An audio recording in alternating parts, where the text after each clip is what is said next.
திருமணம் எப்போ ஏற்படுத்தப்பட்டது அப்படின்னு சொன்னால், ஆதியாகமம் முதல் அதிகாரத்திலேயே அது ஏற்படுத்தப்பட்டது. தேவன் படைக்கும் போதே ஆதாமை படைச்சாரு. அதுக்கு பின்பு அவனுக்கு ஏற்ற துணையை ஏவாளை படைச்சார். அவ்வளோதான். அதுக்கப்புறம் நம்முடைய ஜெனரேஷன் பெருக பெருக பெருக அவங்கள கூட அறியாமையும் பெருகுச்சு, அதோடு கூட பாவமும் பெருகுச்சு. அறியாமையும் பெருகுச்சு, அதோடு கூட பாவமும் பெருகுச்சு. அதுக்கப்புறம் மோசே காலத்தில் சில சிஸ்டமேட்டிக்காக பண்ணும்படி, இந்த தப்பு பண்ணால் இந்த தண்டனை, இந்த தப்பு பண்ணால் இந்த தண்டனை, இப்படி பண்ணக்கூடாது, கணவன் மனைவி இப்படி இருக்கணும், அண்ணன் தங்கச்சி உறவு எப்படி இருக்கணும், மாமன் மச்சான் அந்த உறவு எப்படி இருக்கணும், இந்த உறவுகளை எல்லாம் மோசே அதை சீர்படுத்துகிறார்.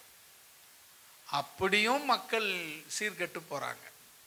அதுக்கப்புறம் ஆண்டவராகிய இயேசு கிறிஸ்து என்ன பண்ணார்னா, நீ ஒரு பெண்ணை இச்சையோடு ஆசையோடு பார்த்தாவே பாவண்டா அப்படின்ட்டார்.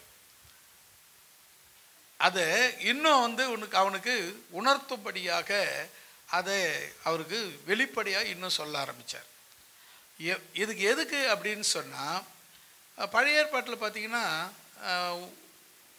2 மனைவிக்கு மேற்பட்ட மனைவிகள் சொல்லப்பட்டிருக்கு. பார்த்தா இவ எல்லாம் நம்ம சாலமோன், இந்த சாலமோனில் பைபிளில் சாலமோன் அவரெல்லாம் 1000 பொண்டாட்டி கட்டினவர். ஒரு நாளைக்கு ஒரு பொண்டாட்டி வீட்டில் வாழ்ந்தா கூட மறுபடியும் அந்த 2வது ஃபஸ்ட்டு பொண்டாட்டிக்கிட்ட வர்றதுக்கு 1000 நாள் ஆகிடும். 1000 குறைய 2-3 வருஷம் 3.5 வருஷம் ஆகும். அப்போ அவங்க அது வரலும் ஒரு நாள் வாழ்ந்துட்டு 3.5 வருஷம் பார்த்து திரும்பி ஒரு நாள் வாழ்வாருன்னா, அவங்க இவர் சந்தோஷமாக ஒரு நாளைக்கு ஒரு வீட்டில் வாழ்ந்துட்டு வந்துடுவார். அவங்க அந்த 3 வருஷத்துக்கும் அவங்க தனிமையில் கஷ்டப்படணும். இப்படிலாம் பார்த்தா இவங்க போகிற போக்கெல்லாம் சரியில்லைன்னு சொல்லிட்டு தான் தேவன் அதை சரியாக ஒழுங்குபடுத்துகிறார். எல்லாமே பார்த்தீங்கன்னா அவர் செய்த எல்லாமே ஒழுங்கும் கிரமமாக இருக்கும். அப்படி செய்யும்போது நம்ம திருமண வாழ்க்கையை கூட அவர் ஒழுங்குபடுத்தினார். இப்போ இந்த திருமணம் எதுக்கு? திருமணம் ஏன் அப்படியே 2 பேர் சேர்ந்து வாழலாமே. இப்போ சில பேர் அப்படி தான் வாழுறாங்க. நோ சொன்னாங்க, அது பேர் லிவிங் டுகெதர். அவங்க சேர்ந்து வாழ்வாங்களாம், வேணான்னா விட்டு போய்க்கினே இருப்பாங்களாம். அப்புறம் அதுக்கு பேர் என்ன தெரியுமா? விபச்சாரம். ஒரு பெண்ணை இச்சையோடு, ஒரு பெண்ணையோ ஒரு பையனையோ இச்சையோடு பார்த்தாவே விபச்சாரம் செய்தாயிற்று. அப்போ இவங்க திருமணம் என்கிற அந்த உடன்பாடு இல்லாமலேயே சேர்ந்து இருக்கிறாங்கன்னா அதுக்கு பேர் என்ன? பார்த்தாவே விபச்சாரம். அப்படின்னும் போது அவங்க விபச்சாரம் செய்கிறாங்க. இப்போ ஒரு 1 மாதம் 2 மாதம் 1 வருஷம் வாழ்ந்தாங்க, பிடிக்கல, இவங்க அடுத்த ஆளுக்கிட்ட போய் கல்யாணம் பண்ணி சேர்ந்து வாழ்வாங்க. அதுவும் வேசியும் ஒன்று தான், வேசி மார்க்கமும் ஒன்று தான். வேசி பணத்துக்காக போகிறாங்க, இவங்க சுகத்துக்காக போகிறாங்க, அவ்வளோதான் விஷயம். இது எப்படிப்பட்டதுன்னா தவறான வாழ்க்கை. அந்த திருமணங்கிறது தேவன் ஏற்படுத்தினது. அவர் எங்கே ஏற்படுத்தினார் அப்படின்னு கேட்டிங்கன்னா அதுக்கு பைபிளே பதில் சொல்லும். இயேசு கிறிஸ்துவனுடைய தாயாரும் தகப்பனாரை பற்றி உங்களுக்கு தெரியணும்னா, மரியாள் யோசேப்புக்கு நியமிக்கப்பட்ட, அப்படின்னா என்ன அர்த்தம்? நிச்சயதார்த்தம் செய்யப்பட்டிருந்தது. அப்போ அவங்களுக்கு ஒரு நிச்சயதார்த்தம் பண்ணிட்டு ஒரு குறிப்பிட்ட காலத்தில் திருமணம் செய்வாங்க. திருமணம் நடந்துச்சா அப்படின்னா பைபிளில் நடந்திருக்க. யோவான் 2ஆம் அதிகாரத்தில் பார்த்தீங்கன்னா கானா ஊரில் ஒரு கல்யாணம் நடந்துச்சு, இயேசு அங்கே அழைக்கப்பட்டிருந்தார். அப்போது கல்யாணங்கிறது பழைய ஏற்பாட்டிலேருந்து ஒழுங்குபடுத்தப்பட்ட ஒரு கல்யாணம் நடந்து கொண்டு இருக்கிறது, நடந்தது. இப்போ இது எல்லாமே பார்த்தீங்கன்னா இயேசு கிறிஸ்து வரும்போது எல்லாமே சீர்படுத்தினார். எல்லாத்தையும் எதெல்லாம் குறைவுகள் காணப்பட்டுச்சோ அதெல்லாம் அவர் சீர்படுத்தி அதை சரிப்படுத்தி இந்த திருமண வாழ்க்கையை ஒழுங்குபடுத்தினார். அதுக்கு நீங்கள் இன்னும் நீங்கள் பெருமையாக நினைக்கணும்னா, இந்த மல்கியா முதல் எழுதும் போதே மல்கியா எழுதுகிற விஷயத்தை பாருங்களேன். 15வது வசனம், 2ஆம் அதிகாரம் 15வது வசனத்தை யாராவது ஒருத்தர் வாசிங்களேன். அவர் ஒருவனை அல்லவா படைத்தார். ஆவி ஆவி அவனிடத்தில் பரிபூரணமாய் இருந்ததே, பின்ன ஏன் ஒருவனை படைத்தார்? ஏன் தெரியுமா? தேவ பக்தி உள்ள சந்ததி பெரும் படிக்குத்தானே. ஆகையால் ஒருவனும் தன் இளம் வயது மனைவிக்கு துரோகம் பண்ணாதபடிக்கு உங்கள் ஆவியை குறித்து எச்சரிக்கையாய் இருங்கள். அல்லேலூயா சொல்லமா?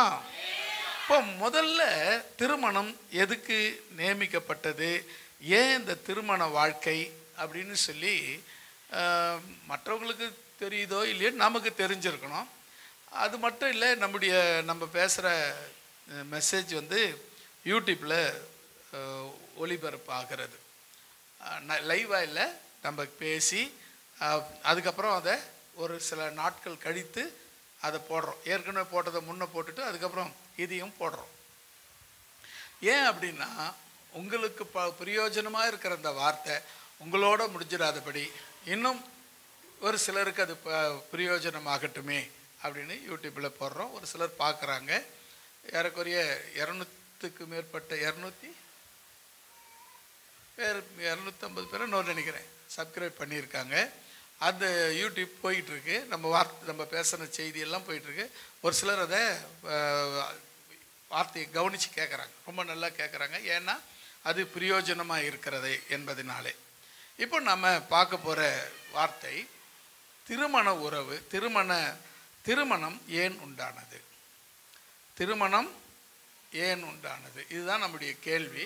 அதுக்கு முதல் பதில் வேதத்தில் நம்ம படித்த மல்கியா 2ஆம் அதிகாரம் 15வது வசனத்தில், தேவ பக்தி உள்ள சந்ததியை பெரும் படித்தானே, ஆகையால் ஒருவனும் தன் இளவயது மனைவிக்கு துரோகம் பண்ணாதபடிக்கு உங்கள் ஆவியை குறித்து எச்சரிக்கையாய் இருங்கள். இப்போ இந்த திருமண வாழ்க்கை ஏன் உண்டானது என்பது முக்கியம். சில பேர் திருமணத்துக்கு முக்கியத்துவம் கொடுக்கறது கிடையாது. அந்த திருமண உறவுக்கு முக்கியம் கொடுக்கறது கிடையாது. அது முக்கியமானது ஒரு விஷயம் தெரியுமா? திருமணங்கிறது மனுஷன் நியமித்ததில்லை, அது தேவனே நியமித்தது. அல்லேலூயா. நம்ம முன்னோர்கள்லாம் சொல்லுவாங்க, இன்னாருக்கு இன்னார் என்று எழுதி வைத்தானே தேவன் அன்று. நம்ம தேவன் தான். அவங்க சொல்லிட்டாங்க ஈஸியாக. அவங்க தேவன்னு பொதுவாக சொல்லிட்டாங்க. தேவன்னாக்கா ஆண்டவராகிய இயேசு கிறிஸ்து தான். அவர் தெளிவாக எல்லாருக்கும் தெரியும், எல்லாருக்கும் அது பிரயோஜனமாக இருக்கு, எல்லாருக்கும் அது பயனுள்ளதாக அவர் செய்தார். மனிதன் தனிமையாக இருப்பது நல்லதல்ல அப்படின்னு சொல்லி அவனுக்கு இந்த மாதிரி ஒரு திருமண வாழ்க்கையை அவர் ஏற்படுத்தி கொடுத்திருக்கிறார். அல்லேலூயா. அது மட்டும் முதல் வந்து திருமண வாழ்க்கைக்கு முதல் காரணம், உங்களுக்கு அப்புறம் உங்களோட அந்த வம்சம் அழிஞ்சிடக்கூடாதுன்றதுக்காக உங்களுடைய சந்ததி பக்தி உள்ளவர்களா, தேவ பக்தி உள்ளவர்களா இருக்கும்படிக்கு. இப்போது லிவிங் டுகெதர் பேர் என்ன, லிவிங் டுகெதர்லேயும் குழந்தை பிறக்கும். கல்யாணம் பண்ணிக்காமல் 2 பேர் இருந்தாலும் குழந்தை பிறக்கும். விபச்சாரம் பண்ணாலும் குழந்தை பிறக்கும். ஆனால் இந்த கல்யாணம் பண்ணி குழந்தை பிறக்கிறதுக்கு கரெக்டான அப்பா அம்மா யாருன்னு சொல்ல முடியும். மற்றதுக்கெல்லாம் கொஞ்சம் சந்தேகம்தான். ஒருவேளை அவங்க கணவர் அவங்கள ஏற்றுக்கலைன்னு வச்சுக்கோங்க, கர்ப்பமான பேர் விட்டு போட்டாருன்னா யாரை கணவர்னு சொல்ல முடியும்? இது போல் நிறைய பிரச்சனை. ஆனால் அந்த கணவன் ஆகின பிறகு அவர் வந்து அந்த சந்ததி இருக்குது பாருங்க, அது இன்னாருடைய சந்ததி. இப்போ நீங்கள் நம்ம பரம்பரை நம்ம இதெல்லாம் பார்த்தீங்கன்னா தமிழ் மண்ணில் பற்றி தான் இந்த உறவு முறைக்கெல்லாம் நல்ல மரியாதை பேர் இருக்குது. இப்போ வந்து பார்த்திங்கன்னா ஆங்கிலத்தில் மாமா அப்படின்னா அங்கிள், சித்தப்பானாலும் அங்கிள் தான், பெரியாப்பானாலும் அங்கிள் தான், எல்லாம் அங்கிள் தான். அத்தைன்னா ஆண்டி, பெரியம்மா சின்னம்மாவும் ஆண்டி தான். எல்லாரும் ஆண்டி, எல்லாரும் அங்கிள். ஆனால் நீங்கள் தமிழில் பாருங்களேன், அத்தை மாமா அக்கா, மாமா, அது மாதிரி ஒவ்வொரு உறவுக்கும் தனித்தனி பேர். அதே போல் நீங்கள் பார்த்தீங்கன்னா இந்த பரம்பரை 7 ஜெனரேஷனுக்கு முன்னே இருக்கிறவங்களுக்கு பேர் பரம்பரைன்னு பேர். அந்த 7வது ஜெனரேஷன் உங்களுக்கு இப்போ நீங்கள் இருக்கிறீங்களே, உங்கள் அப்பா, அவங்க அப்பா, அவங்க அப்பா, அவங்க அப்பா, அவங்க அப்பா, 7வது அப்பா அவர் இருப்பார். அவங்களுக்கு வந்து தமிழ் இதில் வந்து அவங்களுக்கு வந்து பரம்பரைன்னு பேர். என்னடா பரம்பரைனா, இவர் வந்து பரன், அந்த ஐயா வந்து பரன், இவங்க வந்து பறை, அந்த அம்மா அந்த அவங்க மனைவி பேர் பறை, ரெண்டும் சேர்த்து பரம்பரை. இவர் பரன், இவர் பறை, பரம்பரை. பரம்பரை நீங்கள் இப்போ சொல்கிறாங்க. அந்த பறைங்கிற வார்த்தையை சொல்லும்போது என்ன சொல்லுவாங்கன்னா, அதை கொஞ்சம் ஆனால் சொல்ல மறைப்பாங்க. ஆனால் அது என்னென்னா 7வது தலைமுறைக்கு தாத்தா பாட்டிக்கு கொடுத்த பேர் பரன், பறை, பரம்பரை. அப்போ இந்த காரியங்கள்லாம் நம்ம பார்த்திங்கன்னா முதல்ல தாத்தா பாட்டி, அப்புறம் அதுக்கு அவங்களுக்கு மேட்டு பூட்டன் பூட்டி, அதுக்கு மேலே இருக்கிறவங்களுக்கு எனக்கு தெரியாது. ஆனால் இது மட்டும் தெரிஞ்சு வச்சுக்கணும், 7வது தலைமுறையில் இருக்கிறவங்கள மட்டும் பரன், பறை, பரம்பரை. உங்கள் பரம்பரை இருக்குது பாரு, ஐயோ ஐயோ இந்த பரம்பரையா இது அப்படின்வாங்களே, அந்த பரம்பரை வந்து சரியானது. அது இந்த 7வது தலைமுறையிலையும் அந்த இன்னருடைய ஜெனரேஷன், அந்த ஜீன் அப்படியே தொடர்ச்சியாக வரும். அந்த 7வது தலைமுறையில் இருந்த அவருடைய செயல் சிந்தனை இவங்களுக்கும் இருக்கும். 7வது தலைமுறைக்கு பிறந்த அவங்களுக்கும் அந்த இது செயல் சிலப்பாடு சில விஷயங்கள் இவங்ககிட்ட வெளிப்படும். பாரு தாத்தா மாதிரியே பண்ணுறான் பாரு அப்படின்வாங்க. அவங்க 3வது 4வது தலைமுறையில் இருந்து அவங்க தாத்தா மாதிரியே இருக்கலாம் அப்படின்னு சொல்லுவாங்க. ஏன்னா அதுதான் அந்த ஜீன், அதான் அந்த பரம்பரை. அப்போ இந்த காரியத்தை கவனிச்சிங்கன்னா, இந்த வசனத்தை கவனிச்சிங்கன்னா, தேவன் அவர் ஒருவனை அல்லவா படைத்தார். 2வது, ஆவி அவனிடத்தில் பரிபூரணமாய் இருந்ததே. பரிபூரணமாய் இருந்ததா, பூரணமாய் இருந்ததா? பைபிளில் பரிபூரணம் இருக்கு. பரிபூரணமாய் இருந்ததே. அடுத்தது பார்த்தீங்களா, பின்ன ஏன் ஒருவனை படைத்தார்? ஏன் ஒருத்தரை படைச்சார்? ஒரு 1,00,000 பேர் அவர் சொன்ன உண்டாக கடவுது அப்படின்னு என்ன இருக்கும்? பாட்டு உண்டாயிருக்கும். மிருக ஜீவன்கள் உண்டாச்சு, உண்டாக கடவுது, பறவைகள், மீன், மிருகங்கள் எல்லாம் உண்டாச்சு. அதை போல் மனுஷனை சொல்லியிருக்கலாமே. ஆனால் மனுஷனை மட்டும் எதுக்குன்னு மெனக்கிட்டு உக்காந்து மண்ணில் ஒரு பொம்மை செய்து, அந்த பொம்மைக்கு மூக்கில் சுவாசத்தை கொடுத்து, அது தன்னுடைய சுவாசத்தை அதுக்கு கொடுத்து அவனை மனுஷனாக மாற்றினார். ஒரே மனுஷனை தான் படைச்சார். அதுக்கப்புறம் அவன் தனியாக இருக்கிறது பிடிக்கல, அவருக்கு விருப்பம் இல்லைன்னு சொல்லிட்டு அவன் உடம்புல இருந்து எலும்பையும் மாம்சத்தையும் எடுத்து ஒரு மனுஷியை உண்டாக்கி அவங்கள கணவனும் மனைவியுமாய் செய்தார். அப்போ கவனிங்க, தேவன் எதுக்காக இப்படி செய்யணும் அப்படின்னா, அந்த இவங்க மூலமாக, அதாவது உங்கள் மூலமாக உங்கள் சந்ததி எப்படிப்பட்டவங்களாக இருக்கணும்னா பக்தி உள்ள சந்ததியாக இருக்க வேண்டும். அதுக்கு தான் இந்த திருமண வாழ்க்கையை தேவன் ஏற்படுத்தி கொடுத்துருக்கிறார். இப்போ நிறைய பேர் நம்ம கிறிஸ்டியனில் அந்த ஒழுங்கு முறை இல்லாமல் பண்ணுறாங்க. அதாவது அவங்க இஷ்டத்துக்கு முன்ன போகிறது பின்னால் போகிறாங்க. அதெல்லாம் இல்லைன்னா, முன்ன போகிறது பின்னால் போட்டோன்னா, பின்னால் போகிறது முன்ன போட்டோன்னா, அப்போ சோத்தை பின்னால் வச்சுட்டு இப்படி அள்ளி சாப்பிட வேண்டியது தானே? ஓகே தானே நான் சொல்கிறது? சாப்பாடு பின்னால் போட சொல்லணும், அள்ளி இங்கேருந்து அள்ளி இப்படி சாப்பிடணும். ஓகேவா, ஒத்துக்கலாமா? ஏங்க இப்படி செய்தா என்னங்கன்னு கேட்டால் இப்படி செய்தா என்னங்க? அப்போ அதாவது எதையும் நம்முடைய முன்னோர்கள் சில விஷயங்களை பார்த்தீங்கன்னா ஒழுங்கு கிரமமாக செய்திருப்பாங்க. எதை செய்தாலும் அதுக்கு இப்படி செய்யணும், இது முன்ன செய்யணும், இது பின்னால் செய்யணும் அப்படின்னு செய்திருப்பாங்க. அதை போல் நீங்களும் எதை செய்தாலும் சீராக செய்யுங்க, அதில் இயேசுவோடு சேர்ந்து செய்யுங்க. அல்லேலூயா. சரி, நம்ம இப்போ வந்து பார்த்தோம், முதல்ல தேவ பக்தி உள்ள ஜனங்களை பெரும்படிக்காக தேவன் இந்த திருமண வாழ்க்கையை, திருமண உறவை ஏற்படுத்தினார். 2வதாக 1 பேதுரு 3ஆம் அதிகாரம் 7வது வசனம்.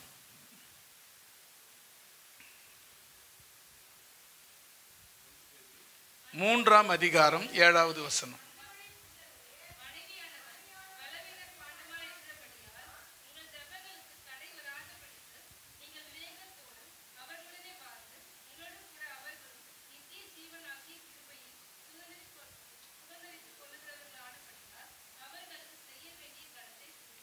ஆமேன். ஒரு அல்லேலூயா சொல்லிடலாமா? ரெண்டாவது நீங்கள் கவனிக்கணும். இப்போ யாருக்கு சொல்கிறாரு? அந்தபடி புருஷர்களே, ஐயாமாருங்களே, மனைவியானவள் நிஜமாவா? இந்த வசனத்தை தான் என்னால் ஏற்றுக்கவே முடியல. ஏற்றுக்கலாமா? அப்படியே ஏற்றுக்கலாம், வசனம் சொல்கிற மாதிரி ஏற்றுக்கலாம். நமக்கு என்னத்துக்கு அது வம்பு இல்லை. அப்புறம் அதெல்லாம் போய் சொல்லி எங்களை பார்த்தா உனக்கு என்ன தெரியுது அப்படின்னு கேட்க போய் அதில் எதுக்கு நம்ம போய் சிக்கலில் போய் மாட்டணும் இல்லையா? அப்போ அதை அப்படியே விட்டுட்டு, அந்தபடி புருஷர்களே, மனைவியானவள் பலவீனமாய் இருக்கிறபடியால் உங்கள் ஜெபங்களுக்கு தடை வராதபடிக்கு நீங்கள் அவர்களோடு விவேகத்தோடு அவர்களுடனே வாழ்ந்து, கவனிங்க எப்படி வாழணும். அவங்க பலவீனமானவங்க, அதனால் எது நல்லது கெட்டதெல்லாம் சில நேரத்தில் புரிஞ்சிக்க மாட்டாங்க. நீ நல்லதே சொன்னால் கூட அது கெட்டதையே எடுத்துக்குவாங்க. ஒரு முறை நான் என் பொண்டாட்டி சொன்னேன், பொம்பளை அப்படின்னா என்ன பொம்பளைன்னு சொல்லாதேண்ணா. என்னடா இது பொம்பளைன்னு சொல்ல வேண்டான்றேன். அப்போ என்னன்னு சொல்லணும்னு கேட்டாக்கா அது சொல்ல தெரியல என்னன்னு சொல்லணும்னு. அதாவது என்னென்னா, பொம்பளைங்கிறது தப்பான வார்த்தை இல்லை. ஆம்பளை பொம்பளை, ஆம்பளைங்க பொம்பளைங்க, அது கெட்ட வார்த்தை. இவங்க பார்த்தீங்கன்னா பிராமணர்லாம் பொம்மநாட்டி, பொம்பளைன்னு கூட சொல்ல மாட்டான், பொம்மநாட்டி அப்படின்வான். அட போடா கம்மநாட்டின்றலாம் நம்ம. அது மாதிரி நீங்கள் கவனித்து பார்த்தீங்கன்னா பொம்பளை ஆம்பளைங்கிறத தப்பான வார்த்தை இல்லை. அது கவனிச்சிங்கன்னா நீங்கள் நம்ம பார்க்க வேண்டிய விஷயம். இந்த பலவீனம்ங்கிறது வந்து எதில் அப்படின்னு சொன்னால், அவங்க வந்து ஆதாம் வந்து தேவனிடத்துலேருந்து வந்தவன், ஏவாள் வந்து ஆதாமினிடத்திலிருந்து வந்தவங்க. அதனால் அந்த பலவீனம் இருப்பது சகஜியம், இயல்பு. அதனால் மாம்சத்தின் சில காரியங்கள் அவங்ககிட்ட நிறைய இருக்கும், அது தப்பும் கிடையாது. அதை நாம் எப்படி சொல்லணும்னா விவேகத்தோடு. அந்த வசனம் பாருங்க, நீங்கள் விவேகத்தோடு அவர்களுடனே வாழ்ந்து உங்களோடு கூட அவர்களும் நித்திய ஜீவனை கிருபையை சுதந்தரித்துக் கொள்ளுகிறவர்களாக ஆனபடியால் அவர்களுக்கு செய்ய வேண்டிய கனத்தை மரியாதையை செய்யுங்கள். அப்போ ரெண்டாவது, இந்த திருமண வாழ்க்கை எதுக்கு? வசனம் படிச்சாச்சு, அது கூடவா நீங்கள் சொல்லக்கூடாது? சொல்லுங்க. ஆமாங்க, ரெண்டு பேரும் கணவன் மனைவி ரெண்டு பேரும் நித்திய ஜீவனை பெற்றுக்கொள்வதற்காக அல்லது சுதந்திரித்து கொள்வதற்காக ரெண்டு பேருக்குமே அந்த நித்திய ஜீவன் தேவை. இப்போ வந்து பார்த்தீங்கன்னா நமக்கு நித்திய ஜீவன் வாக்களிக்கப்பட்டிருக்கிறது. ஒருவேளை கணவனுக்கு வாக்களிக்கப்பட்டிருக்கிறது. அதோ மனைவி விவேகத்தோடு கூட கணவனோடு சேர்ந்து வாழும்போது அந்த கணவனுக்கு வாக்களிக்கப்பட்ட அந்த நித்திய ஜீவன் மனைவிக்கு கொடுக்கப்பட்டிருக்கிறது. இப்போ மனைவி ரட்சிக்கப்பட்டவங்க, அவங்களுக்கு நித்திய ஜீவன் வாக்கு கொடுக்கப்பட்டிருக்கிறது. கணவன் இன்னும் சரியான பூரண ரட்சிப்பு இல்லை அப்படின்னா இவங்க சேர்ந்து வாழ்கிறதுனால இவங்கள் மூலமாக, மனைவி மூலமாய் கணவனுக்கு நித்திய ஜீவன் உண்டாகிறது. இப்போ ஒருவருக்காக ஒருவர் சேர்ந்து விட்டு கொடுத்து வாழும் பொழுது கர்த்தர் நித்திய ஜீவனை இருவருக்கும் பகிர்ந்து கொடுக்கிறார். அல்லேலூயா. இன்னைக்கு நம்ம பார்த்தீங்கன்னா விட்டு கொடுக்குறவங்க கெட்டு போக மாட்டாங்க, கெட்டு போகிறவங்க விட்டு கொடுக்க மாட்டாங்க. குடும்ப வாழ்க்கைங்கிறது வந்து விட்டு கொடுத்து வாழறது தான். எவ்வளோங்க உன்னால் எவ்வளோ முடியுமோ அவ்வளோ விட்டு கொடு. நீ கெட்டு போகவே மாட்டேன். நான் எவ்வளோ இறங்கி போனாலும் அவங்க ஏறி போகிறாங்க. எவ்வளோ தூரம் ஏறி போவாங்க? தலைக்கு மேலே எங்கே இருக்குது இடம் ஏறி போகிறதுக்கு? அவ்வளோதான் அவங்க லிமிட், ஏற முடியும். அதுக்கு மேலே அவங்களால ஏற முடியாது. கணவனானாலும் சரி, மனைவியானாலும் சரி, விட்டு கொடுத்து பாருங்க, உங்கள் வாழ்க்கையில் நீங்கள் கெட்டு போகவே மாட்டீங்க. அல்லேலூயா. இதுவரை எனக்கு தெரிஞ்சு நான் பார்த்த வரலாம் விட்டு கொடுத்து போனவங்க கெட்டு போனதே கிடையாது. அல்லேலூயா. நீங்களும் என்ன பண்ணுங்க, உங்கள் குடும்ப வாழ்க்கையில் கணவன் மனைவி, மனைவி கணவன் ரெண்டு பேரும் சேர்ந்தது தான் வாழ்க்கை. இப்போ எனக்கு 60 வயசு ஆகுது. நான் இதுவரையிலும் கல்யாணமே பண்ணேன்னு வச்சுக்க. என் பேர் என்ன தெரியுமா?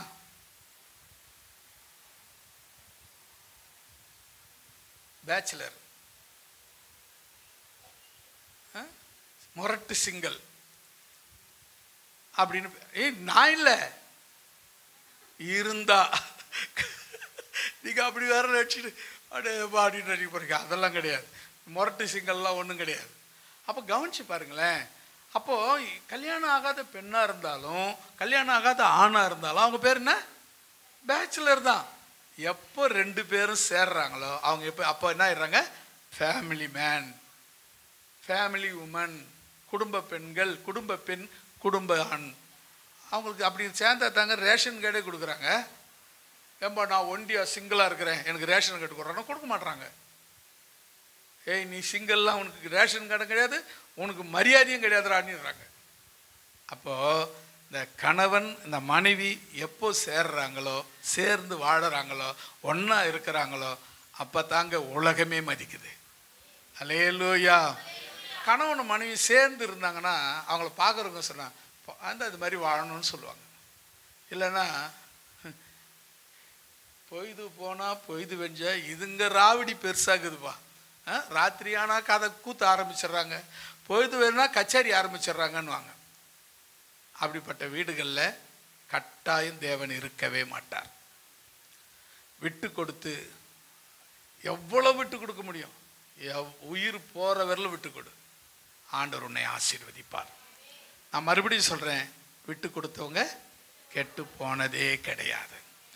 மூன்றாவதாக, ரெண்டாவது நித்திய ஜீவனை சுதந்திரித்துக் கொள்ளும்படியாக. மூன்றாவது 1 பேதுரு 3ஆம் அதிகாரம் 7-9 வரை.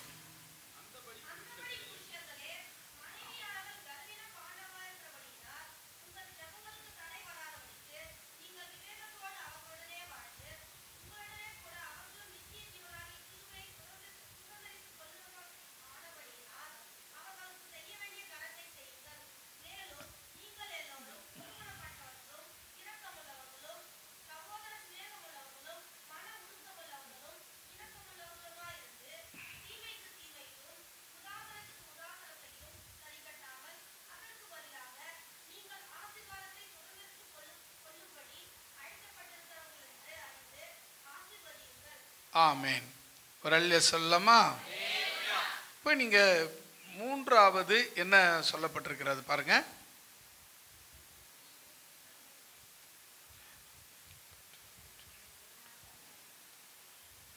கண்டுபிடிச்சிட்டிங்களா? மறுபடியும் 9வது வசனத்தை வாசிங்க. இப்போ ஒருத்தர் உன்னை நாய அப்படின்ட்டாரு. என்ன பார்த்து அவன் நாயனால அவளை ஸ்கொயர் போட்டாவது சொல்லுவேன், நாய எக்கோ வர மாதிரி. அது மாதிரி சொல்லலாம் நமக்கு தூக்கமே வராது. ஏன்னா அது தீமைக்கு தீமை செய்வதாக அர்த்தம். அவங்க சொன்னாங்களா, நீ கம்முன்னு பாரு, ஆண்டவர் அதுக்கான பலனை நிச்சயம் தருவார். எனக்கு தெரிஞ்சு எங்களை ஏமாத்தின இடத்துல எல்லாம், எங்களை ஏமாத்தினவங்க எல்லாம் ஒன்று இல்லாத போயிடுவாங்க, இல்லை வாஷ் அவுட் ஆகிடுவாங்க. நான் பார்த்த வரலும் சொல்கிறேன், நான் ஏமாந்த இடத்த வரலும் சொல்கிறேன், என்ன ஏமாத்தினவங்க வரலும் சொல்கிறேன். ஒன்று இருக்க மாட்டாங்க, இல்லைன்னா சுத்தமாக வாஷ் அவுட்டு ஆகிடுவாங்க. ரொம்ப ஏழ்மை நிலைமைக்கு வந்துடுவாங்க. அப்போது நீங்கள் தேவனுடைய பிள்ளைங்கன்றது உண்மை என்றால் உங்களை ஏமாத்துறவங்களும் அவங்களுக்கும் அதே கதி தான். இப்போ உங்களுக்கு தீமை செய்கிறவங்களுக்கு நான் தான் பதில் செய்வேன் அப்படின்னா ஆண்டவர் செய்ய மாட்டார். நீ சும்மா இரு, நான் உனக்காக யுத்தம் பண்ணுவார், அவர் உனக்காக யுத்தம் பண்ணுவார். அப்போ பாருங்கள், தீமைக்கு தீமையையும் உதாசீனம்னா அலட்சியப்படுத்துறது. அலட்சியப்படுத்துறதுக்கு ஈக்குவலாக நாமளும் அலட்சியப்படுத்துறதும் சரி கட்டாமல் அதற்கு பதிலாக நீங்கள் ஆசீர்வாதத்தை சுதந்திரித்துக் கொள்ளும்படி அழைக்கப்பட்டவர்கள் என்று அறிந்து ஆசீர்வதியுங்கள். இப்போ ரெண்டாவது என்ன அப்படின்னா, நீங்கள் ஒரு குடும்பத்தில் வந்துட்டீங்க, ஒரு குடும்பமாக ஆயிட்டீங்க. ஆல்ரெடி நீங்கள் பேச்சுலராக இருந்து உங்கள் ஃபேமிலியில் அப்பா அம்மா கூட இருக்கும்போது நீங்கள் அப்புறம் வளர்ந்து ஒரு குறிப்பிட்ட வயசுக்கு பேச்சுலர் ஆயிடுறீங்க. அதுக்கு வரலாம் அப்பா அம்மா கூட இருக்கிறீங்க. அதுக்கப்புறம் அப்பா அம்மா ஒரு வயசு குறிப்பிட்ட வயசு வந்தவுடனே பேச்சுலர் ஆயிடுறீங்க. பேச்சுலர் ஆகி இருந்த உங்களுக்கு ஒரு பார்ட்னர், லைஃப் பார்ட்னரை ஏற்படுத்தி கொடுத்தவுடனே நீங்கள் யாராயிடுறீங்க? Family man ஆயிடுறீங்க, குடும்பஸ்தர் ஆயிடுறீங்க. குடும்பஸ்தர் ஆன நீங்கள், உங்களுக்கு வேதம் என்ன சொல்லுகிறதுன்னா, ஒருத்தர் உங்களுக்கு தீமை செய்தாங்களா, அவங்களுக்கு தீமை செய்யாதீங்க. ஒருத்தர் உங்களை அலட்சியப்படுத்துனாங்களா, அதுக்கு பதிலாக நீங்கள் அவங்கள அலட்சியப்படுத்தாதீங்க. அதுக்கு பதிலாக ஏன் நீங்கள் அலட்சியப்படுத்தக்கூடாதுன்னு வேதம் சொல்கிறது என்றால், நீங்கள் ஆசீர்வாதத்தை சுதந்தரித்துக் கொள்ளும்படி அழைக்கப்பட்டவர்கள் என்று அறிந்து ஆசீர்வதிங்க. நீங்க யாரு? ஆசீர்வாதத்திற்கென்றே அழைக்கப்பட்டவர்கள், ஆசீர்வாதத்துக்கென்றே அழைக்கப்பட்டவர்கள் ஆனபடியால் நீங்க என்ன செய்யணும்? ஆசீர்வதிக்கணும். அதாவது கர்த்தர்கிட்ட பெற்று இல்லாதவங்களுக்கு கொடுக்கணும்.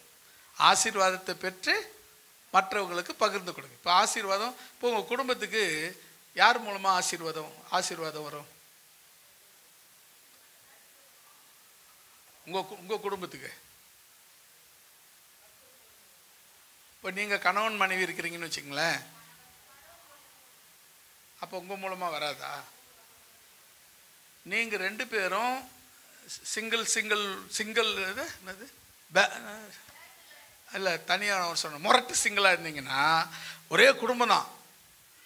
அப்படியே பார்க்கும்போது கணவன், ஓ மனைவி அவங்க, ஓகே இப்படி பார்த்துட்டு, ஓ கணவர் அவர், ஓகே அப்படின்னு ஒருவருக்கு ஒருவர் எந்த விதமான அண்டர்ஸ்டாண்டிங்கும் இல்லாமல் வாழ்ந்தீங்கன்னா உங்கள்கிட்ட ஆசீர்வாதம் கிடையாது. 2 பேர்கிட்டையும் ஆசீர்வாதம் கிடையாது. 2 பேர் மூலமாகவும் ஆசீர்வாதம் வராது. நீங்கள் இவருக்காக நீங்களும் உங்களுக்காக அவரும் 2 பேரும் சமநிலை பிரமாணத்தில் போகும் பொழுது உங்கள் 2 பேரும் ஒருமனப்பட்டது நிமித்தம் ஆசீர்வாதம் வரும். அல்லேலூயா. சில நேரத்தில் கர்த்தர் என் மூலமாய் ஆசீர்வதிக்கிறார், அதை நான் ஏற்றுக்க மாட்டேன்.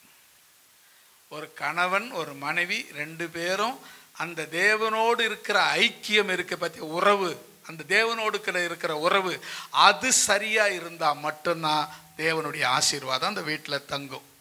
ஒருத்தர் ரொம்ப பக்தியா இருப்பாருங்க, ஒருத்தர் பக்தியாவது கிக்தியாவது அப்படின்னு இருக்கிறாருன்னு வச்சுங்களேன், அந்த ஆசீர்வாதம் ஒருத்தர் மூலமா வரும், இன்னொருத்தர் மூலமா அப்போ வெளியே போயிடும். இப்படி வரும் இப்படி போயிடும். பார்த்தா எப்போதும் நிறைய வந்த மாதிரி இருக்கும், ஆனால் ஒன்றும் இருக்காது. வீட்டை திறந்து பாருங்க, ஒன்றும் இருக்காது. அதுக்கு காரணம் என்ன தெரியுமா? இந்த இணைக்கப்பட்ட 2 பேருமே ஒரே நேர்கோட்டில் தேவனை நோக்கி பார்க்க வேண்டும். அல்லேலூயா. 2 பேரும் இந்த இணைந்த கரங்களா ஆண்டவரை நோக்கி நம்ம தேவனிடத்தில் சேரும் பொழுது தேவன் நம்ம எதுக்கு அழைச்சாருன்றாரு? ஆசீர்வாதத்துக்கென்றே அழைக்கிறார். நீங்கள் இப்போ நீங்கள் யார் தெரியுமா? கணவனும் மனைவியும் ஆசீர்வாதத்துக்கென்று அழைக்கப்பட்டவர்கள். ஓ, இந்த குடும்ப வாழ்க்கை எதுக்கு? கணவன் மனைவி எதுக்கு? ஆசீர்வாதத்துக்கென்று அழைக்கப்பட்டவர்கள். அப்போ என்ன பண்ண சொல்றாங்க? ஆசீர்வாதத்துக்கென்று அழைக்கப்பட்டவர்கள் என்று அறிந்து நீங்கள் பண்ணுங்க, மற்றவங்களை ஆசீர்வதிங்க. நான் அதிகமாக சொல்லுவேன், உங்கள் பிள்ளைங்க மேலே தலைமையில கை வச்சு ஆசீர்வதிங்கன்னு சொல்லியிருக்கிறேன். ஆமாம். அப்போ பரவாயில்ல, நீங்கள் ஒத்துக்கிட்டீங்க. அப்போ பார்த்தீங்கன்னா எதுக்கு இது அப்படின்னா, நான் தேவனிடத்தில் பெற்று என் பிள்ளைகளுக்கு கொடுக்கிறேன். அல்லேலூயா. இப்போ பாருங்களேன், நாம் சம்பாதிக்கிறோமா, கஷ்டப்படுறோமா, நாம்ளே சாப்பிட்டு மிச்சங்கிறத அப்படியே கழிச்சு கடைச்சிட்டு எடுத்து ஓட்டு போகிறோமானாக்கா கிடையாது. அதில் கொஞ்சோண்டு மிச்சம் வச்சு அந்த கொஞ்சம் மிச்சம் வச்சு யாருக்கு வச்சுட்டு போகிறோம் தெரியுமா? நமக்கு பின் வர நம்முடைய சந்ததிக்கு வச்சுட்டு போகிறோம். அதுதான் ஆசீர்வாதத்தை அவங்களுக்கு வச்சுட்டு போகிறது. அப்போ நீங்கள் என்ன பண்ணணும்னா, 3வது கணவன் மனைவி என்கிற, கணவன் மூலமாக வரும் இல்லை மனைவி மூலமாக வரும், இது 2மே தப்பு. 2 பேரும் நேர்கோட்டில் தேவனிடத்தில் இணைந்து தேவன் சொல்லுகிறபடி வாழ்ந்தா, அப்படி வாழ்ந்தா என்னன்னா அவங்க ஆசீர்வாதத்துக்கு என்று அழைக்கப்பட்டவர்கள். அப்படி வாழ்கிறவங்க தான் ஆசீர்வாதத்துக்கு என்று அழைக்கப்பட்டவர்கள். அப்படிப்பட்டவங்க ஆசீர்வதிக்கப்படுவாங்க. ஆசீர்வதிக்கப்பட்டு மற்றவங்களையும் ஆசீர்வதிப்பாங்க. நான்காவது, ஆதியாகமத்தின் புஸ்தகம் 24ஆம் அதிகாரம் 67வது வசனம்.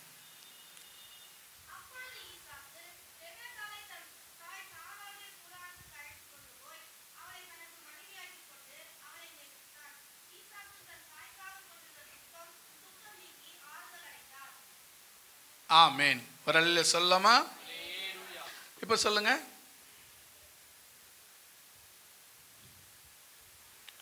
நான்காவது, கணவன் மனைவி தேவன் எதற்கு? கணவன் மனைவியாக குடும்ப வாழ்க்கை, திருமணம் ஏன் உண்டானது?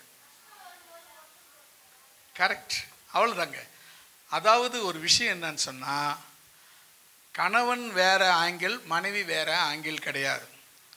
கணவனுடைய மடி மனைவிக்கும், மனைவியினுடைய மடி கணவனுக்கும் ஆறுதல் கொடுக்கிற இடம். அல்லேலூயா. இப்போ ஒரு கணவர் ஒரு கணவர் அப்படியே கட்டுன்னு இருக்கிறார். அப்படியே நெருப்பு பறக்குது அவர்கிட்ட இருந்து. அவர் வீட்டுக்கு வந்தார். கொஞ்ச நேரம் பார்த்து தண்ணியில் போட்ட மாதிரி அமைஞ்சிட்டார். என்ன ஆச்சுன்னு சொன்னால், அவர் வரும்போதே அவங்க மனைவி என்ன பண்ணாங்க, ஏதோ கஷ்டத்தில் சிக்கிக்கினார் போலக்குதுன்னு சொல்லி கூப்பிட்டு அவரை உட்கார வச்சு பேசி மடியில் கலத்தி அவருக்கு ஆறுதலாக சில வார்த்தைகள் பேசுனாங்க.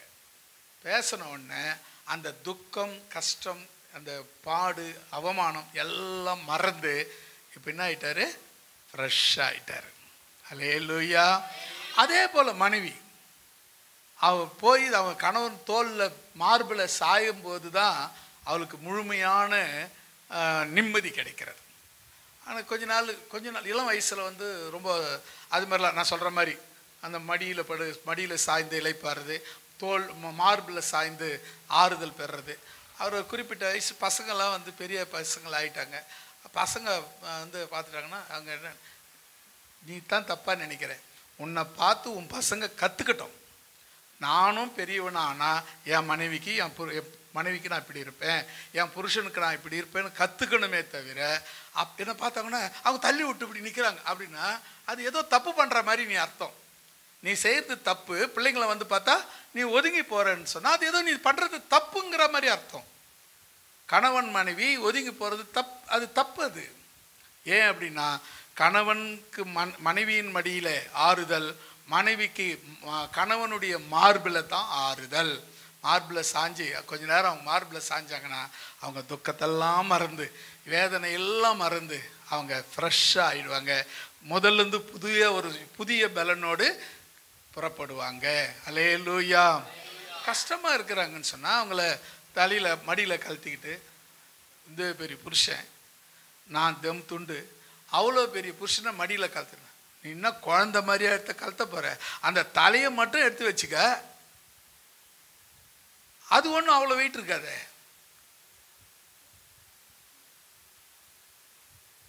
இன்னும் சொல்கிற மாதிரி இருக்குது, நீங்கள் எதுவும் சொல்ல மாட்டீங்கன்னு எனக்கு தெரியும். ஏன் அப்படின்னா, உண்மையாகவே ஒரு கணவனுக்கு மனைவியினிடத்திலும், மனைவிக்கு கணவனிடத்திலும் மட்டும்தான் நம்முடைய வேதனைகளுக்கும் கஷ்டங்களுக்கும் ரிலாக்ஸ் உண்டு. அல்லேலூயா. நீங்கள் அது புரிஞ்சுக்கிறதே கிடையாது. ஏன்னா அவங்க என்ன நினைக்கிறாங்கன்னா, அவங்க சின்ன வாலிப வயசில் மற்றவங்க யாருன்னா பார்க்குறாங்க, அதெல்லாம் அப்படியே நெருங்கி பழகுவாங்க, நெருங்கி இருப்பாங்க, நெருங்கி பண்ணுவாங்க, எல்லாம் பண்ணுவாங்க. ஒரு குறிப்பிட்ட வயசானோடனே மறுபடியும் பேச்சுலர் ஆகிடுவாங்க.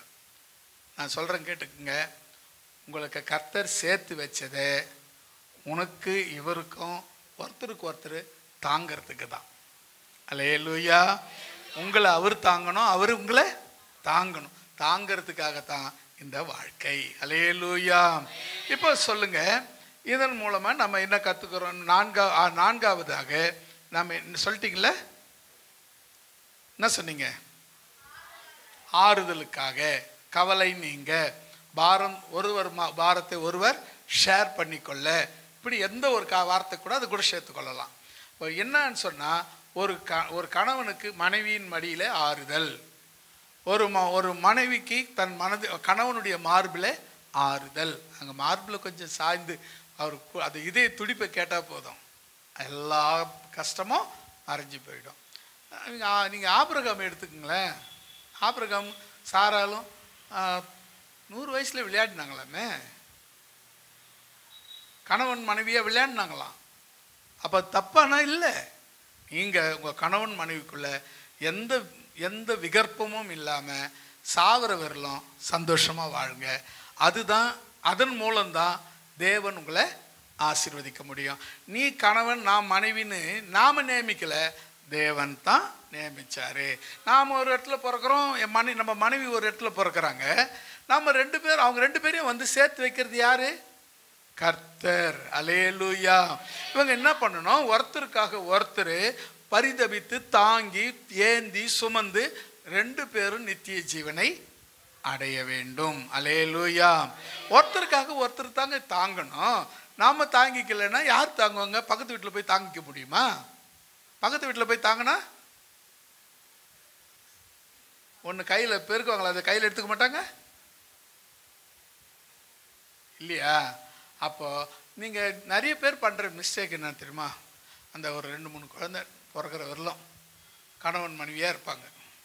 குழந்தைங்க வளர வளர இவங்க தனித்தனியாக வளருவாங்க, இவங்க தனியாக வளருவாங்க, இவங்க தனியாக வளருவாங்க.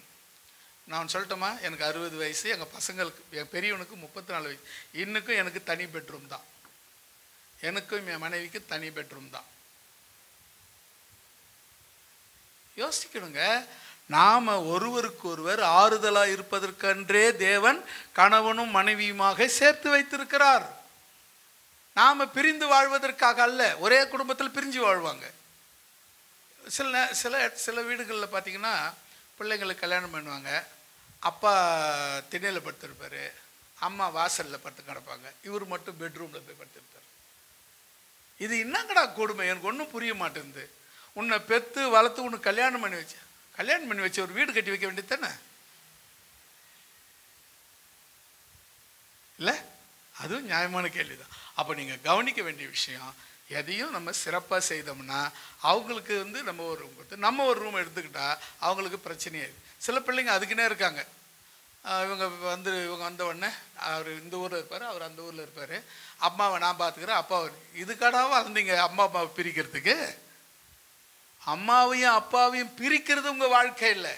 அவங்க சேர்ந்து சந்தோஷமாக வாழறத பார்க்கறது தான் பிள்ளைங்களுடைய வாழ்க்கை. அல்லேலூயா. இது ரொம்ப சில பேருக்கு தெரியாமல் தான் இருக்குது.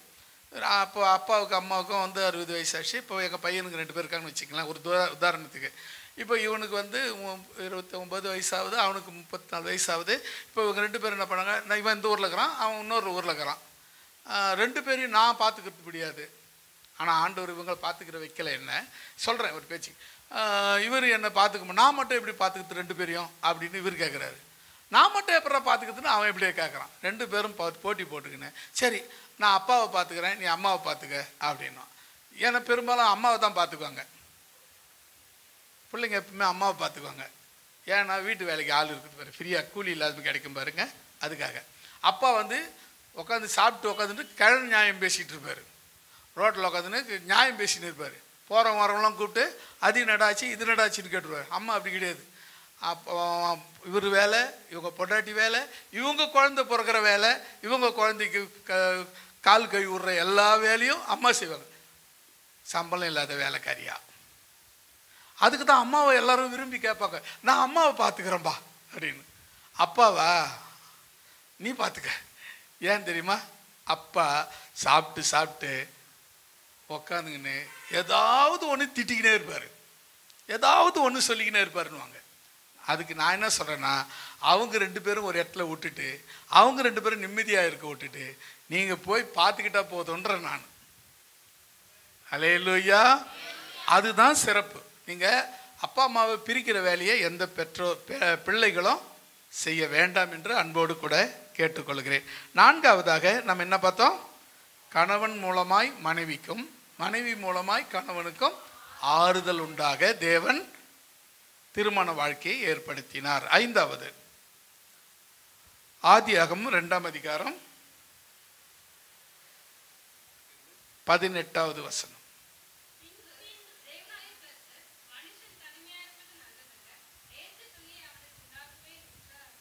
ஆமென். இப்போ உங்களுக்கு ஏற்கனவே அந்த வசனத்தை நான் சொல்லிட்டேன்.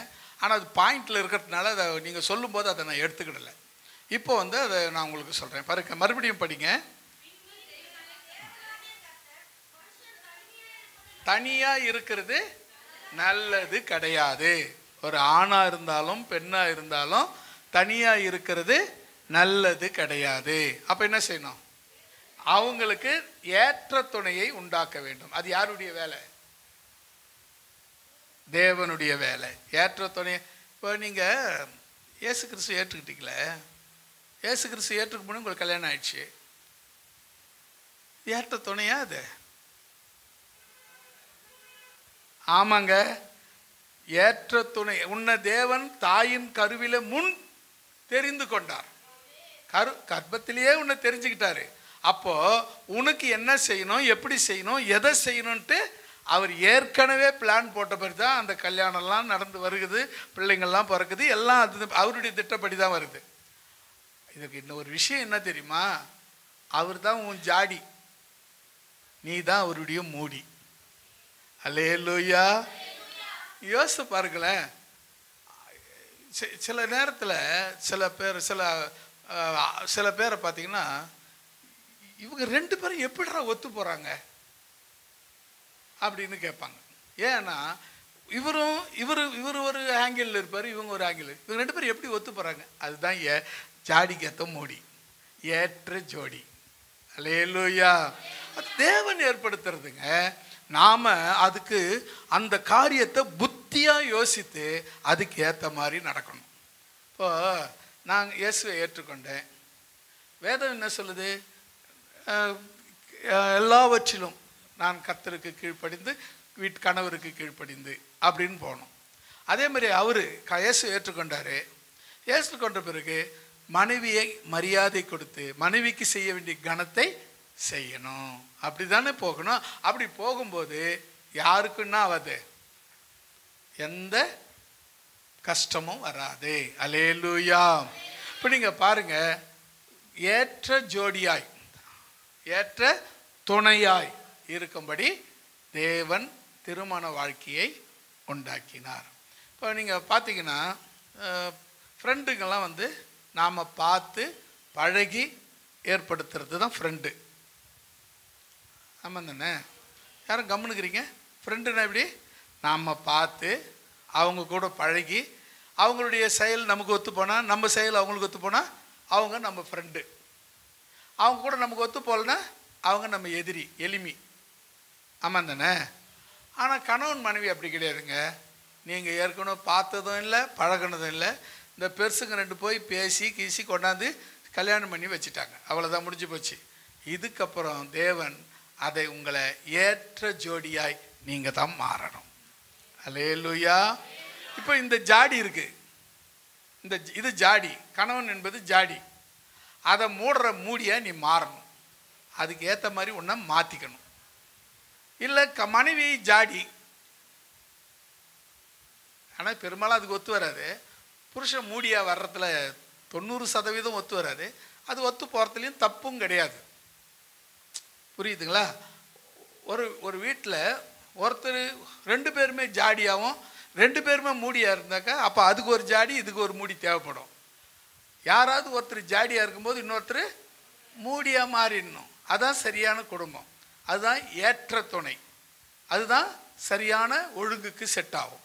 அப்போ நம்ம இந்த வசனத்தின் படி பாருங்க, ஏற்ற ஜோடியா அல்லது ஏற்ற துணையா இல்லை ஏற்ற ஜாடிக்கேற்ற மூடியாய் இருக்கும்படி தேவன் திருமண வாழ்க்கையை உண்டாக்கி கொடுத்தார். நீங்கள் பாருங்கள், ஃப்ரெண்டுங்க கூட நம்மளா ஏற்படுத்துறது தான். ஃப்ரெண்டு கூட நம்ம பழகி நமக்கு ஒத்து போகலன்னா அவங்கள ஃப்ரெண்டாக ஏற்றுக்கிறது கிடையாது. சில ஃப்ரெண்டுங்க இருக்காங்க, நாம் சொல்கிறத அட்ஜஸ்ட் பண்ணி போனால் தான் அவங்க நம்ம ஃப்ரெண்டு. நமக்கே திரும்பி ஐடியா கொடுத்தாங்கன்னா அவங்க நம்ம ஃப்ரெண்டே கிடையாது. அதெல்லாம் என் ஃப்ரெண்டே கிடையாது, அது நான் சொல்கிறதையே கேட்காது, அது என் ஃப்ரெண்டே கிடையாது அப்படின்னுவோம். நாம் என்ன சொன்னாலும் எவ்வளோ மொக்க பிளேடு போட்டு அறுத்தாலும் அப்படியே தலையை ஆட்டிக்கின்னு இருந்தால் அது ஃப்ரெண்டு. அதுதான் ஃப்ரெண்டு, அதுதாங்க ஃப்ரெண்டு. ஆனால் குடும்பம் அப்படி கிடையாதுங்க. ஜாடி இருந்தால் நீ மூடியாக மாறணும், அதான் வாழ்க்கை, அதான் குடும்பம். ஏற்ற துணை. அல்லேலூயா. மாற்றிக்கணும் உன்னை. நான் உனக்கு ஏற்ற மாதிரி மாறுறதில்ல, உனக்கு கொடுக்கப்பட்ட பார்ட்னருக்கு ஏற்ற மாதிரி உன்னை மாற்றிக்கிறது, உன் கணவனுக்கு ஏற்ற மாதிரி உன்னை மாற்றிக்கிறது, அதுதான் சரியான ஜோடி, ஏற்ற ஜோடி.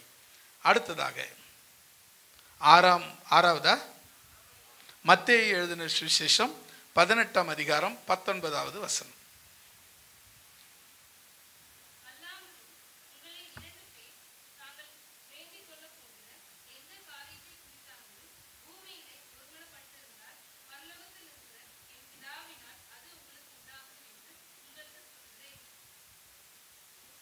புரிஞ்சுதா? என்ன புரிஞ்சுது சொல்லுங்க. அவ்வளோதாங்க, உங்களுக்கு புரிஞ்சிடுச்சு. அதனால் இதுக்கு விளக்கமே தேவையில்லை. அதாவது என்னென்னா, நான் முதல்ல சொன்ன அந்த விஷயத்த, கணவன் மனைவின்னு ஒரு வீட்டில் இருப்பாங்க, ஆனால் 2 பேருக்கும் ஒரு மனசு இருக்காது. இவங்க இஷ்டப்படி வாழ்வாங்க, அவங்க இஷ்டப்படி. சில பெண்கள் என்ன பண்ணுவாங்கன்னா, பிள்ளைங்க வளர்கிற வரலாம், பிள்ளைங்க சம்பாதிக்கிற வரலாம் கணவனை அப்படி தாங்குன்னு தாங்குவாங்க, ஏந்துன்னு ஏந்துவாங்க. ஏன்னா சம்பாத்தியம் அவர் மூலமாக தான் வருது, அவர் தான் நமக்கு எல்லாம் செய்யணும் அப்படின்றதுக்காக. இப்போ பையன் சம்பாதிக்க ஆரம்பிச்சிட்டான், இவர் சும்மா தான், 0 தான், ஒப்புக்குச்சப்பா அப்படின்னா இவரை என்ன பண்ணுவாங்க, ஒரு நியூட்ரலில் வச்சுட்டு எல்லாத்துக்கும் பிள்ளையே பார்ப்பாங்க, பிள்ளையே செய்வாங்க. ஒன்று சொல்லட்டுமா, அவனுக்கு கல்யாணம் ஆகி அவன் பொண்டாட்டி பார்க்க ஆரம்பித்தான்னு வச்சுக்கோங்களேன், அப்போ உனக்கு மனசு வெடிச்சிடும். மரியாதையாக ஒழுங்காக உன் வீட்டுக்காரியே பார்த்துக்கோ, அவர் தான் உனக்கு கடைசி வரலும் ஏற்ற நல்ல துணை. அவரோடு கூட எல்லாத்துலேயும் நீ ஒருமனப்படு, எல்லாத்துலேயும். நல்லது ஆமாம், கெட்டது அங்கேயும் கெட்டது வரப்போகுது. ரட்சிக்கப்பட்டிருந்தீங்கன்னா ஏன் கெட்டது வரப்போகுது? ஆனாலும் அங்கே நீங்கள் ஒருமனப்பட வேண்டும். அல்லேலூயா. எதுக்கு ஒருமனப்படணும்னா, நீங்கள் கவனிச்சு பாருங்களேன், நீங்கள் பூமியிலே ஒருமனப்பட்டு இருந்தால் பரலோகத்தில் இருக்கிற பிதாவினால் அது அவர்களுக்கு உண்டாகும் என்று உங்களுக்கு சொல்லுகிறேன். எது உண்டாகும்? வேண்டிக் கொள்ளுகிற காரியங்கள் நிறைவேறும் என்கிற காரியம். அல்லேலூயா. கணவன் மனைவிங்கிறது ஏதோ சும்மா தற்செயல ஏதோ உடம்பு சுகத்துக்காக ஏற்படுத்தப்பட்ட உறவே கிடையாதுங்க. அது எதுக்கு அப்படின்னா, நான் முதல்ல சொன்ன பார்த்தீங்களா, என்னென்ன சொன்னேன்? பக்தி உள்ள சந்ததி பெறுவதற்காக, நித்திய ஜீவனை சுதந்திரித்துக் கொள்வதற்காக, புரியல, ஆசீர்வாதத்துக்கென்று அழைக்கப்பட்டவர்களாக இருப்பதற்காக, ஒருத்தருக்காக ஒருத்தர், கணவனுக்கு மனைவியின் மடியிலையும் மனைவிக்கு கணவன் மார்பிலையும் ஆறுதல் கிடைக்கும்படி. 5வது, ஏற்ற ஜாடிக்கேத்த மூடியாய் இருக்கும்படி. 6வது, இருவரும் ஒருமனப்படும் பொழுது அவங்க வேண்டிக் கொள்ளுகிறது எதுவோ அது அப்படியே அவர்களுக்கு கொடுக்கப்படும். அல்லேலூயா. வசனம் அப்படிதான் சொல்லிட்டு, பூமியில் ஒருமனப்பட்டு 2 பேர் 3 பேர் ஒருமனப்பட்டு கூடி இருக்கிற இடத்துல நான் இருக்கிறேன்னு சொன்னார். அப்போ கணவன் மனைவி ஒருமனப்பட்டாங்கன்னா அந்த வீடு இயேசு இருக்கிற வீடாய் மாறும். அல்லேலூயா. நீ என்ன சொல்றது எனக்கு தெரியாதா அப்படின்னு சொன்னாக்கா அந்த வீட்டில் இயேசு இல்லைங்க. நீங்கள் 2 பேரும், உங்கள் கணவன் மனைவி 2 பேரும் ஒருமனப்படுறதுனால நீங்கள் ஆசீர்வதிக்கப்படுறதும் இல்லாத, உங்கள் குடும்பம் ஆசீர்வதிக்கப்படுறதும் இல்லாத, உங்கள் பிள்ளைகள் ஆசீர்வதிக்கப்படுவார்கள். அல்லேலூயா. உங்கள் பிள்ளைங்க ஆசீர்வாதமாக இருக்கணும். அப்போ நான் என்ன செய்யணும்? என் கணவன் என் மனைவியோடு கூட நான் அந்யுன்யம், ஐக்கியம், அந்த ஒற்றுமையோடு இருக்க வேண்டும். ஒரே மனசு. நான் யோசிக்கிறத என் மனைவி பேசணும், என் மனைவி யோசிக்கிறத நான் பேசணும். அதுதான் ஒரு மனசு, ஒரு மனம். அவர் அப்படி சொன்னாரா? அவர் சொல்கிறதுலாம் வேலைக்கு ஆகாது அப்படின்னு என் மனைவி சொல்கிறாங்கன்னு வச்சுக்கங்களேன். அப்போ என்ன இல்லை, எங்கள் 2 பேருக்குள்ள ஒரு மனம் கிடையாது, அண்டர்ஸ்டாண்டிங் கிடையாது, ஆசீர்வாதமும் வராது. அவ்வளோதான். அங்கே தான் முடிஞ்சிடுச்சு, அவங்களுடைய ஆசீர்வாதம் அங்கே முடிஞ்சிடுச்சுன்னு அர்த்தம். கடைசி வரையிலும், சாகிற வரையிலும் நீங்கள் ஒருமனப்பட்டவர்களாக இருக்க வேண்டும். ஒருமனப்பட்டு நீங்கள் கேட்டுக்கொள்ளுவது உங்களுக்கு கொடுக்கப்படும். பூமியில் 2 பேர் 3 பேர் ஒருமனப்பட்டா அங்கே தேவன் இருக்கிறேன்னு வாக்கு கொடுத்துருக்கிறார். எங்கே 2 பேர் 3 பேர் என் நாமத்தினால் ஒருமனப்பட்டு, அப்போ முதல்ல 2 பேர் யாரு? கணவன் மனைவிங்க. அவங்கள போல ஒருமனப்பட வேற யாராலையும் முடியாது. நீங்கள் ஒரு அப்போஸ்தலர் நடவடிக்கையில் பாருங்களேன், அது படிக்க வேணாம். 5ஆம் அதிகாரத்தில்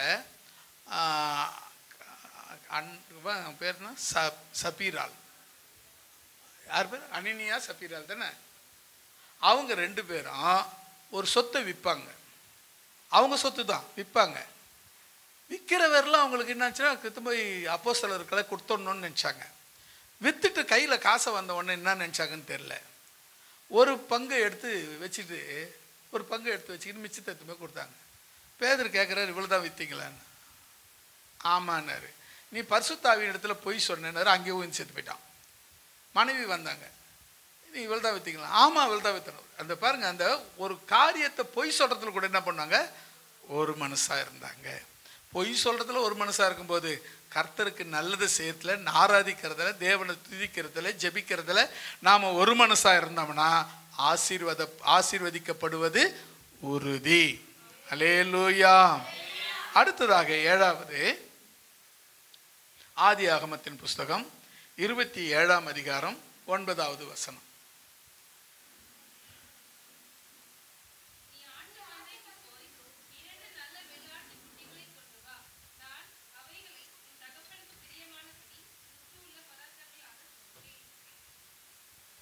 அவ்வளோதானா?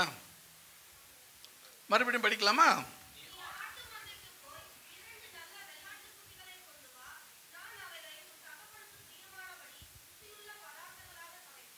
ஆமென். அல்லேலூயா சொல்லம்மா.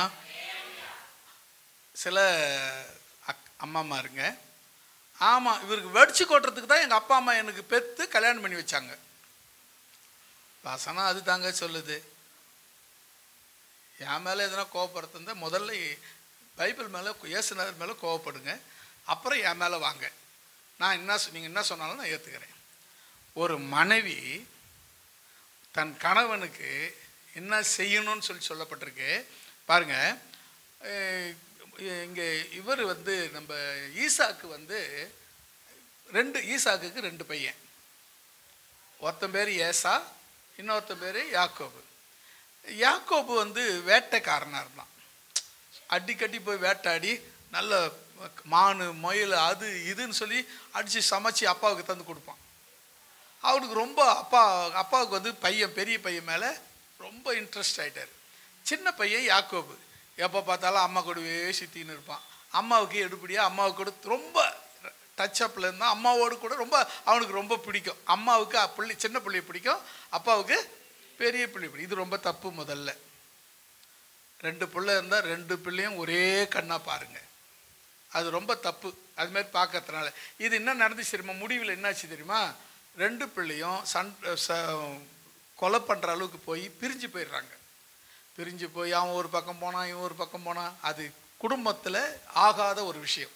2 பிள்ளைங்க இருந்தாங்கன்னா 2 பிள்ளையும் ஒரே மாதிரியான அன்பு, ஒரே மாதிரியான பாசம், ஒரே மாதிரியான பற்று இருக்க வேண்டும். இந்த பிள்ளை சில பேர் பார்த்தீங்கன்னா பொம்பளை பிள்ளை ஒன்று இருக்கும், ஆம்பளை பிள்ளை ஒன்று இருக்கும். அப்பா அவங்க ஆம்பளை பொம்பளை பிள்ளைய ரொம்ப நேசிப்பார். ஆம்பளை பையனை அது செய்டா, அக்காவை செய்ய சொல், அவ செய்ய மாட்டா, நீ செய் அப்படின்வார். இது ஏன்னா இங்கே தப்பாகுது என்னன்னா, அங்கே ஆரம்பமே நம்ம அங்கே தப்பு பண்ணிடுறோம். 2 பேருமே சமமாக நடத்தப்படணும். அப்போது இவங்கள 2 பேரும் யாரும் ஒஸ்தி இல்லை, 2 பேரும் சமம் தான். நான் எங்கள் அப்பாவுக்கும் எங்கள் அம்மாவுக்கும் நான் சமம். அதேமாதிரி அந்த பிள்ளைங்க 2 பேர் மனசில் வரும். அப்போது அவங்களுக்குள்ள அந்த இது வராது, போட்டி பொறாமல் வரவே வராது. அப்போது நான் அம்மா கிட்ட நல்ல பேர் எடுக்கிறது, அவன் அப்பா கிட்ட நல்ல பேர் எடுக்கிறது ரொம்ப ஆபத்தான நிலையில் கொண்டு போய் விட்டுரும். இது ரொம்ப மோசமான சூழ்நிலைகளை வர வைக்கும். அதனால சொல்கிறேன். அது கவனித்து பார்த்தீங்கன்னா இவர் என்ன பண்ணார், ஈசாக்கு என்ன பண்ணார், அவங்ககிட்ட கூப்பிட்டு எனக்கு போய் சமைச்சு எடுத்துட்டு வாடா, நான் உன்னை ஆசீர்வதிக்க போகிறேன் அப்படின்னாரு. உடனே அவன் வேட்டையாட போயிட்டான். உடனே அம்மா பார்த்து, ஐயோ என் 2வது பையனுக்கு ஆசீர்வாதம் வராது, என் பிள்ளைக்கு ஆசீர்வாதம் வராதுன்னு சொல்லி அவள் ஒரு குறுக்கு வழியில் போய் ஒரு ஆட்டுக்குட்டி பிடிச்சி அந்த தோலெல்லாம் எடுத்து இவன் மேலே போட்டு சமைச்சு அவனுக்கு ஏற்ற குரல் வந்து யாக்கோபு குரல், ஆனால் வாடை அந்த இதெல்லாம் வந்து பார்த்தா ஏசா மாதிரி இருக்கு அப்படின்னு சொல்லி இப்படி வந்து மனசு நொந்து போகிற அளவுக்கு அந்த காரியம் நடந்துச்சு. அது நமக்கு தேவையில்லாத சப்ஜெக்ட். ஆனால் இப்போ நமக்கு தேவையான சப்ஜெக்ட்னா, ஒரு மனைவி ஒரு கணவனுக்கும் அவங்க பிள்ளைகளுக்கும் எப்படிப்பட்டவங்களா இருக்கணும்னா ஒரு நல்ல சமையல்காரியாக இருக்கணும். அப்பா இவ்வளோ ரொம்ப லேட்டாக புரிஞ்சுக்கிட்டீங்க. நான் என்ன சமையல்காரியா? ஆமாங்க, நான் சொல்லலை, வேதம் சொல்லுகிறது. இப்போ மறுபடியும் அந்த வசனத்தை வாசிங்க. நீ ஆட்டு மந்தைக்கு போய் 2 நல்ல 2 வெள்ளாட்டு குட்டியை கொண்டு வா, நான் அவைகளை உன் தகப்பனுக்கு பிரியமான ருசியுள்ள பதார்த்தங்களாய் சமைப்பேன். இது யார் சொன்னது? ரெபெக்காள். யாருக்கு சொன்னா? யாக்கோபு கிட்ட சொல்றா. யாருக்கு செய்ய போறேன்னு சொல்றா? அவங்க வீட்டுக்காருக்கு. இப்போ ஒரு விஷயம் தெரிஞ்சுக்குங்க, ஒரு மனைவி அப்படின்னு சொன்னா, எங்கள் அப்பா அம்மா உனக்கு வேலை செய், உனக்கு சோறாக்கி போகிறதுக்கு தான் என்னை பெற்று வளர்த்து உங்கள்கிட்ட கொடுத்தாங்களா? என்ன கேட்டிங்கன்னா நான் ஆமான்னு தான் சொல்லுவேன். ஏன்னா பைபிள் சொல்கிறதுனால சொல்கிறேன். பைபிள் சொல்லாததை நான் அந்த சொல்ல மாட்டேன். ஏன் அப்படின்னா, ஒருத்தருக்கு வந்து தேவன் வந்து ஒரு வீட்டில் வந்து சில வீட்டில் 2 பேர் இப்போல்லாம் 2 பேரும் வேலை செய்கிறாங்க. கொஞ்ச காலத்துக்கு முன்னே ஒருத்தர் தான் வேலை செய்வார். அந்த முழு குடும்பம் அவருடைய வருமானத்தை நம்பி இருக்கும். இப்போது 2 பேர் சம்பாதிக்கிறாங்க, அப்போ கூட பத்த மாட்டேங்குது. ஏன்னா விலைவாசிகள் உயர்வு அடைந்திருக்கிறது, எல்லா செலவும் அதிகமாக இருக்குது. ஆட்சியாளர்கள் பண்ணுற மிஸ்டேக் அது. வரின்னு நம்மளை புடுங்கி சாவடிக்கிறாங்க. அதனால் வர்ற விளைவு. அப்போ கவனிங்க, ஒரு மனைவியாக நீ இருக்கணும்னா முதல்ல உங்கள் குடும்பத்துக்கு நல்ல ஒரு சமையல்காரியா, நல்ல சமைச்சு கொடுக்குற அம்மாவா, மனைவியா இருக்கணும்னு வேதம் சொல்லுகிறது. ஏதாவது ஒன்று சாப்பாடு நேரம், ஐயோ சாப்பாட்டுக்கு வருவார்ல, அப்போ கொஞ்சம் புளி எடுத்து, கொஞ்சம் மஞ்சாத்தூளை எடுத்து, 2 மிளகாவை போட்டு அப்படியே குழப்பி வச்சு வந்து வாந்தி வர மாதிரி இருக்கும். அது போய் வச்சா, என்னது இதுதாங்க புளி குழம்பு, உன் மேலே வாந்தி வர மாதிரி இருக்குடி அப்படின்னு. என்னன்னா, நீங்கள் செய்கிற அந்த கொஞ்சம் செய்கிற கூட திருத்தமாக செய்யுங்க, அழகாக செய்யுங்க. ஏன்னா உன் கணவன் உன்மேல் பிரியப்படுகிற, இந்த வசனம் அப்படி தான் சொல்லி பாருங்க, உன் தகப்பனுக்கு பிரியமான ருசியுள்ள பதார்த்தங்களாய் சமைப்பேன். அல்லேலூயா. நல்ல பிரியமாக இருக்கணும், 2வது ருசியாக இருக்கணும். எங்கள் வீட்டில் ஒரு நாள் புளி குழம்பு வச்சுருந்தாங்க. மிளகாத்தூள் போட மாற்றிட்டாங்க பொழுது, மிளகாவை போட்டாங்க. போட்டால் மஞ்சள் ஆகுது. பேசுகிறோம், சோறு பூரா மஞ்சள் ஆச்சு. உப்பும் போடல, மிளகாத்தூளையும் போடாது விட்டுக்கிறாங்க. இவங்க என்ன கவனத்தில் செய்தாங்கன்னே தெரியல. யார் 3 பேர் செய்கிறாங்க, அதில் யார் செய்தாங்கன்னு தெரியல. புளிக்குழம்பு அது பேர். அதுக்கு அப்புறம் என்ன நினச்சேன், எங்கன்னா உடம்புல வலிச்சா 10 போட்டுக்கலாம், எங்கேயோ வலிக்கலையடான்னு பார்த்தேன். 10 போடுற மாதிரியே செய்து வச்சுருந்தாங்க. யோசித்து பாருங்கள், நீங்கள் மெயினாக உங்கள் புருஷனுக்கு நல்ல மனைவியாக இருக்கணும்னா அவரை உன்னுடைய சாப்பாட்டால் கட்டி போடு. அல்லேலூயா. 8வதாக நீதிமொழிகளின் புஸ்தகம் 5ஆம் அதிகாரம் 15வது வசனம்.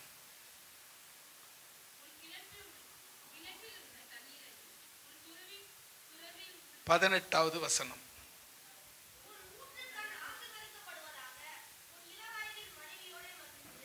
ஆமென். 8வதாக நீதிமொழிகள் புஸ்தகத்தில் கவனிங்க, படிக்க பார்க்கலாம்.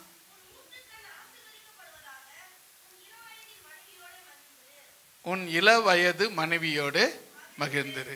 இப்போ இந்த கல்யாணம் எதுக்குங்க? மனைவியோடு மகிழ்ந்திருக்க, மனைவியோட மகிழ்ந்திருக்க. மனைவியை எதிரியாய் நினைக்க அல்ல, மனைவியை நமக்கு எதிர்பார்த்தியான்னு நினைக்கிறதுக்கு அல்ல. மனைவி எதுக்கு? மகிழ்ச்சியாக இருக்கிறதுக்கு தான். நீங்கள் பாருங்கள், ஆபிரகாம் அந்நிய தேசத்தில் போனார். அந்த பொண்டாட்டி ரொம்ப அழகாக இருக்கும். ஆபிரகாமுடைய பொண்டாட்டி என்ன பண்ணார், போகும்போது சொன்னார், ஏமா நீ ரொம்ப அழகாக இருக்க, என்னை போட்டு தள்ளிட்டு உன்னை யாருன்னா தள்ளி போட போகிறான், நீ பார்க்குற இடத்துல என் தங்கச்சின்னு சொல்லிவிடு அப்படின்னா. நானும் உனக்கு அண்ணன்னு சொல்லிடுறேன். நாங்கள் அப்படியே போனாங்க. 2 பேரும் சொல்லிக்கிட்டாங்க. ஒரு வீட்டில் குடும்பம் இருக்காங்க.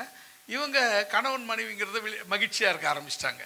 அதை பார்த்தவன் என்ன சொல்கிறான், அந்த ராஜா, அடா பாவி, நீங்கள் 2 பேரும் கணவன் மனைவியாக இருக்கும்போது நீ ஏன்டா தங்கச்சின்னா அவன் ஏன்டா அண்ணன் சொன்னான் அப்படின்னா, இந்த ஊர் ஜனம் ரொம்ப மோசமான ஜனம், என்னை போட்டு தள்ளிட்டு என் பொண்டாட்டி தள்ளிக்கின்னு போயிடுவீங்கன்னு சொல்லிட்டு நான் இப்படி சொன்னேன்னா. உடனே ராஜா என்ன பண்ணா, அவன் தெளிந்து என்ன சொல்கிறான், ஆபிரகாமையும் அவன் மனைவியும் தொடரவன் எவனாக இருந்தாலும் அவனுக்கு தண்டனை, இப்படிப்பட்ட தண்டனை கொடுப்பேன் அப்படின்னு சொன்னான். இப்போ கவனிச்சு பாருங்களேன், சில விஷயங்கள் அப்படி நடக்கத்தான் செய்யும். அப்போ நாம் என்ன பண்ணோம், அவங்க நேர்த்தியாக ஞானமாக இருந்தாங்க. ஆனால் அவங்க வெளி உலகத்துக்கு அண்ணன் தங்கச்சியாக காமிச்சா கூட, ஆனால் சில பேர் அண்ணன் தங்கச்சி மனைவி கணவன் மனைவி ஆயிடுவாங்க. அது ரொம்ப தப்பு.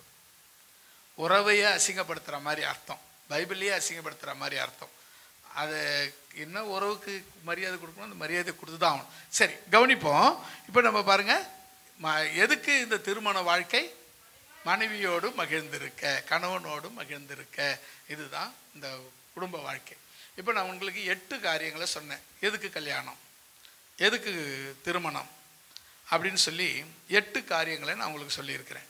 1, பக்தி உள்ள சந்ததியை பெற்றுக்கொள்வதற்காக. 2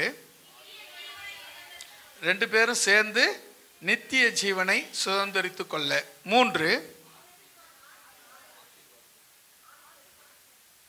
இந்த ஒரு மனமாய் வாழ்கிறதினாலே ஆசீர்வாதத்தை சுதந்திரித்து கொள்ள. இந்த ஒரு மனசா நீங்கள் 2 பேரும் கணவன் மனைவி 2 பேரும் ஒரு மனமாக வாழலைன்னா நிச்சயம் ஆசீர்வாதம் வராது. அதை நீங்கள் நாங்களாம் ஒரு மனமாக, நானும் கல்யாணம் பண்ணிக்கினேன் கர்த்தர் ஆசீர்வதிக்கலைன்னு சொன்னால் அந்த காரியம் நடக்கணும். ஒரு மனமாக வாழணும். சரியா? ஒரு மனமாக வாழ்ந்து ஆசீர்வாதத்தை சுதந்திரித்து கொள்ள வேண்டும். அதாவது தீமைக்கு தீமை, அவர் இப்படி பண்ணால் நான் இப்படி பண்ணுவேன், அவர் இப்படி போட்டார் நான் இப்படி போடுவேன், அவர் தட்டு தூக்கி போட்டார் நான் குண்டாடு தூக்கி போடுவேன் அப்படின்னு உனக்கு எனக்கு ஏட்டி போட்டியாக இல்லாமல் நாம் ஆசீர்வதிக்கப்படுகிறவர்கள் என்று ஆசிக்கப்படுகிறவர்கள் என்று தெரிந்து கொள்ளப்பட்டவங்க என்று அறிந்து அதுக்கு ஏற்றபடி நீங்கள் வாழணும். 4வது, ஒருவருக்கொருவர், கணவனுக்கு மனைவியின் மடியிலும் மனைவிக்கு கணவன் மார்பிலும் ஆறுதல் உண்டாக. அது என்னங்க, அவருக்கு மடி இவருக்கு மார்பு, இவருக்கு மடி கொடுக்கலாம்ல. ஆனால் தாய் மடியில் தவழுகின்ற அப்படின்னு பாடினான் பெர்க்மான்ஸு. தந்தை மடியில் தவழுகின்ற குழந்தையை பாடலை. தந்தைக்கு மார்பு, தாய்க்கு மடி. தாய் மடியும் தந்தைக்கு மார்பும் தான் இளைப்பாறுதல் கொடுக்குற இடம். அதனால் நீங்கள் தெரிஞ்சுக்குங்க, கணவனுக்கு மனைவியின் மடியும் மனைவிக்கு கணவன் மார்பும் அதாவது கவலையை மறக்கிற, கஷ்டத்தை மறக்கிற, வேதனையை மறக்கிற இடமாக இருக்கிறது. அடுத்தது 5வது, ஏற்ற துணையாக, ஜாடிக்கேத்த மூடியாக இருக்கும்படி. நான் சொன்னது ஜாடிக்கேத்த மூடி நானா சொன்னது, ஏற்ற துணை தான். சரியா? அது நான் அந்த ஜாடிங்கிற மூடி நானா, அது ஒரு ரைமாக இருக்குமேன்னு சொன்னேன். 6வதாக, இருவரும் ஒரு மனமாய் ஜெபிக்க. ஒரு மனமாய் ஜெபம் பண்ணுறதுனால என்ன வந்துடும்? தேவனே இறங்கி வருவாருங்க. ஆமாம், 2 பேர் 3 பேர் ஒருமனப்பட்டு நாமத்தினாலே எங்கே கூடுறாங்களோ அங்கே அவர். அப்போ முதல்ல 2 பேர்னா கணவன் மனைவி தான். 3வது அவங்க பையன் பொண்ணு. இப்படி அதுக்கப்புறம் பிறக்கிற குழந்தைங்களாம் ஒன்று ஒன்றா ஆட் பண்ணிக்க வேண்டியது தான். முதல் 2 பேர்னு ஆரம்பிச்சார் பாருங்க. 2 பேர் 3 பேர் கூடியிருக்கிற இடத்துல அப்படின்னு சொன்னார் பாருங்க. அது கணவன் மனைவி தான். 7வது,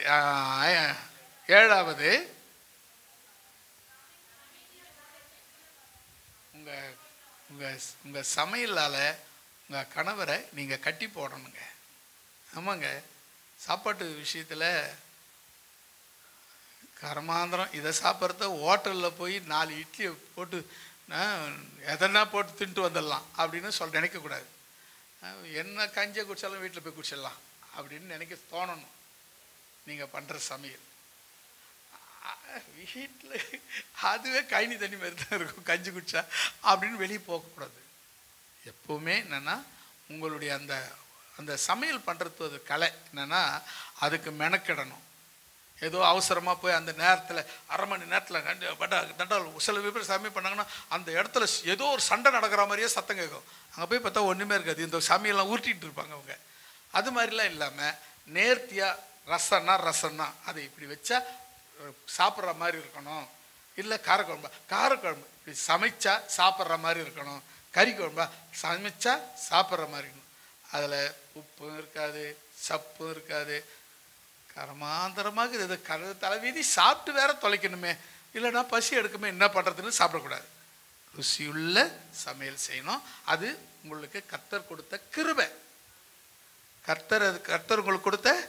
ஹோட்டல்லாம் பாருங்கள் ஆம்பளைக்கு தான் சமைக்கிறாங்க, வீட்டிலாம் பாருங்கள் பொம்பளைக்கு தான் சமைக்கிறாங்க. சமையல் கலை கர்த்தர் கொடுத்த கிருபை. 8வதாக கணவன் மனைவியோடு மகிழ்ந்திருக்கணும், மனைவி கணவனோடு மட்டும் மகிழ்ந்திருக்க வேண்டும்.